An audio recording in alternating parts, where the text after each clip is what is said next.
Cherry Hill. My name is Kyle Driggs, and welcome to the West Report. Want to find out what happened during Red Ribbon Week? Stay tuned.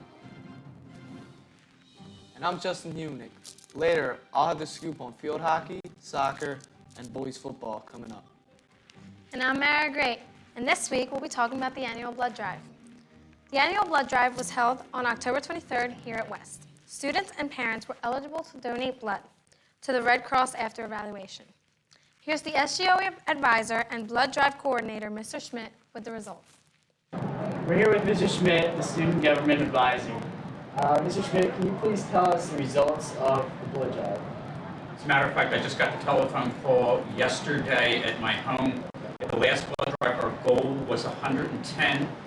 We had over 155 people arrive at the blood drive, and we were able to get 149 pints of blood. So we went way over our goal. I looked at my records. It is probably the best blood drive we've had in over 15 years. So I was very pleased. All right, thank you, Mr. Schmidt. Okay. Thank you, Mr. Schmidt. So, Kyle, how do you think last week's Red Ribbon Week went? Last week, Cherry Hill students observed the annual Red Ribbon Week.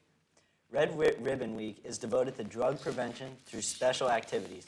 On October 25th, West was treated with a special performance from Matt Ballas, a comedian who delivers drug education in a more relaxed, informal way. Real quiet, just like this. I hear some noise coming from the street. It's getting louder and closer. I looked outside my window, and there were 40 naked guys running up to the front door of the house. You do not stop 40 naked guys. You do not stop one naked guy. Naked guy runs in here right now, he can do whatever he wants. Dude, you can go anywhere. But I thought I was going to stop him. I run to the front door and I grab the crash bar of the door, and all of a sudden, it opens. From New Jersey himself, he said you should take a stand for what you believe in.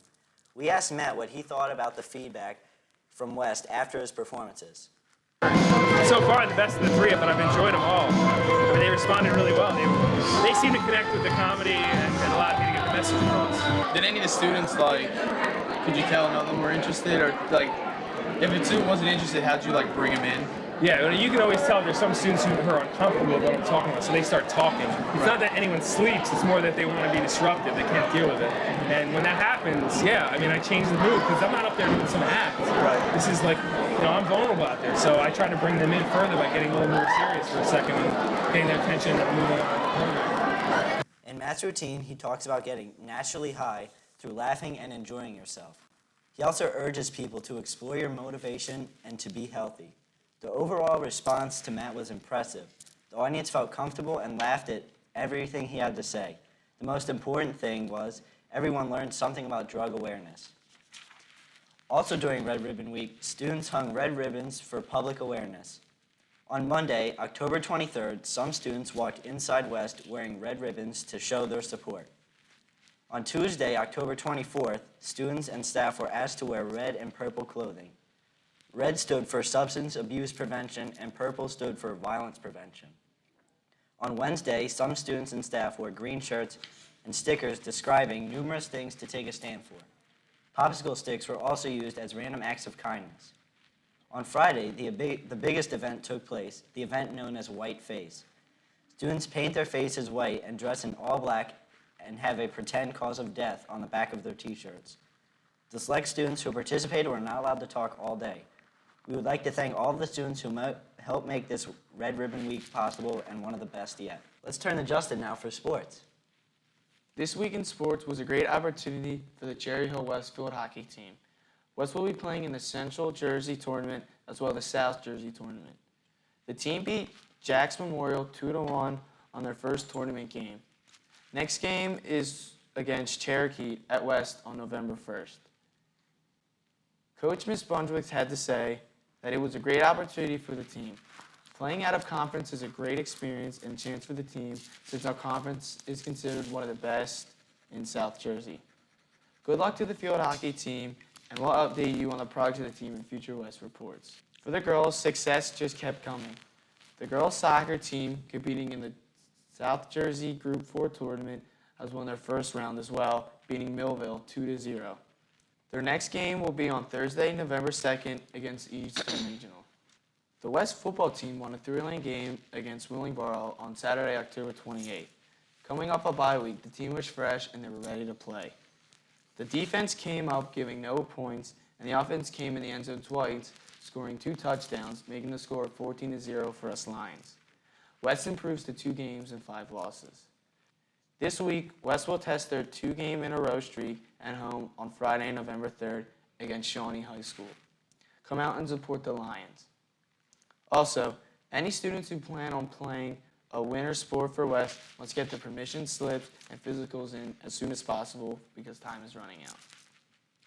Last weekend, West Children's Show Alice in Wonderland was performed on October 27th at 4 and 7 o'clock p.m. and also on October 28th at 11 a.m. and 2 o'clock p.m. Let's watch and listen to a sample of this year's outstanding performance. Oh, my! You're thinking, oh, dear! Oh, my, children, I do believe you be feeling a little bit strange. What do you think I should do now? Curious, sir. How queer everything is.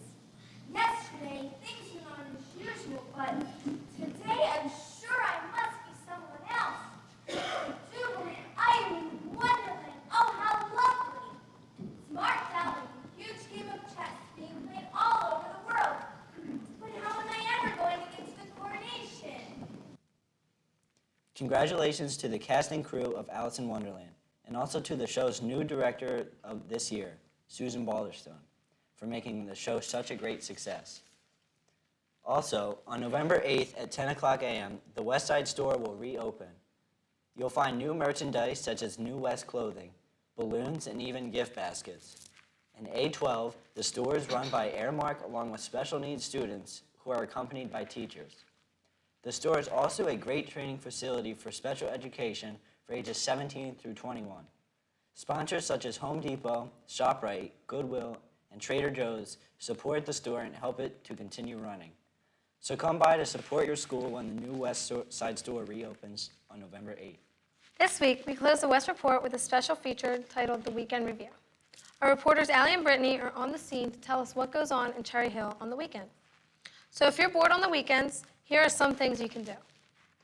Hi, I'm Brittany Lights, and I'm here at the main entrance at Cherry Hill West as Allie and I are about to go out on the scene and view some of the places that kids hang out on weekends. I'm here at the Cherry Hill Mall where kids spend a lot of time on their weekend shopping and just hanging out. Over to my right, you'll see the Liquorance, a restaurant. Or, if you're still hungry, inside the mall has a food court. We're here at the movies. Let's take a look at what's playing.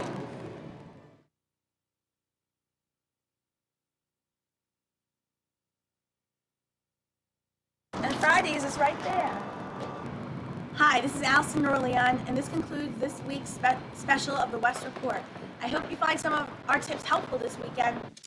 For the producer James, Justin, Kyle, and myself, thanks for watching and tune in next week. And I hope you had a happy Halloween.